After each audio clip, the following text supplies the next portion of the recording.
क्या Israel Hamas का युद्ध भारत की पहल से रुकेगा?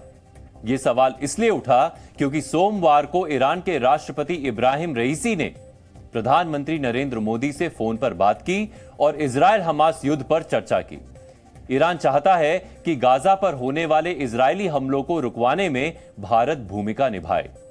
वजह यह है कि भारत के इजराइल के साथ अच्छे रिश्ते हैं। प्रधानमंत्री मोदी से फोन पर बातचीत में इब्राहिम रईसी ने दो बातें कही। सबसे पहले उन्होंने कहा कि क्या बच्चों की हत्या करने वाले यहूदी शासन की निंदा नहीं की जा सकती। दूसरा, उन्होंने कहा ईरान को पूरी उम्मीद है कि भारत फिलिस्तीनियों पर हो रहे जुल्म रोकने के लिए अपनी पूरी ताकत लगाएगा। इस बातचीत में प्रधानमंत्री मोदी ने तनाव को रोकने, मानवीय सहायता पहुंचाने और मिडिल ईस्ट में शांति स्थापित करने की जरूरत पर जोर दिया। साथ ही आतंकवादी घटनाओं, हिंसा और आम नागरिकों की मौत पर चिंता भी जाहिर की। भारत युद्ध के पक्ष में कभी नहीं रहा, क्योंकि युद्ध कभी भी किसी समस्या का समाधान नहीं हो सकता। भारत ने आतंकवाद का हमेशा पुरजोर विरोध किया है। जब इजराइल पर हमास आतंकियों ने हमला किया तो भारत ने इसकी निंदा की और इजराइल के हमास पर जवाबी हमले पर भी भारत तटस्थ रहा। लेकिन अब अगर भारत ने मानवीय मदद पहुंचाने का भरोसा दिया है तो यह मानवीय मदद फिलिस्तीन के उन आम लोगों के लिए है जो इजराइल हमास की जंग में बेवजह नुकसान उठा रहे हैं। गाजा में ऐसे करीब 23 लाख लोग हैं जिनके सामने युद्ध की वजह से खाने पीने का संकट खड़ा हो गया है। गाजा की घेराबंदी की वजह से जरूरत का सामान नहीं पहुंच पा रहा।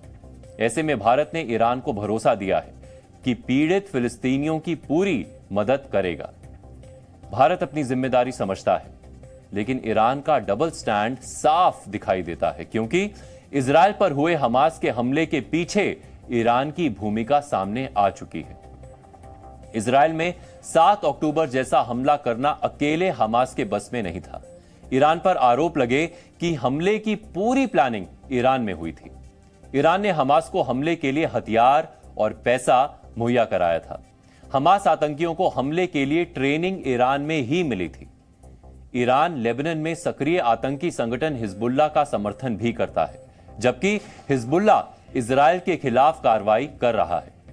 एक तरफ ईरान भारत से उम्मीद कर रहा है कि इजराइल हमास युद्ध को रुकवाने में मदद करे, दूसरी तरफ उन संगठनों को खुला समर्थन देता है जिन्हें दुनिया के कई देश आतंकी संगठन घोषित कर चुके हैं। इनमें गाजा में सक्रिय हमास भी है। इजराइल युद्ध की शुरुआत से कहता आया है कि गाजा में वो हमास आतंकियों को ही निशाना बना रहा है। इसी के साथ इजराइल बंधकों के गाजा से निकलने और फिलिस्तीनियों तक सहायता पहुंचाने के लिए कुछ देर के लिए सीज फायर के लिए तैयार है।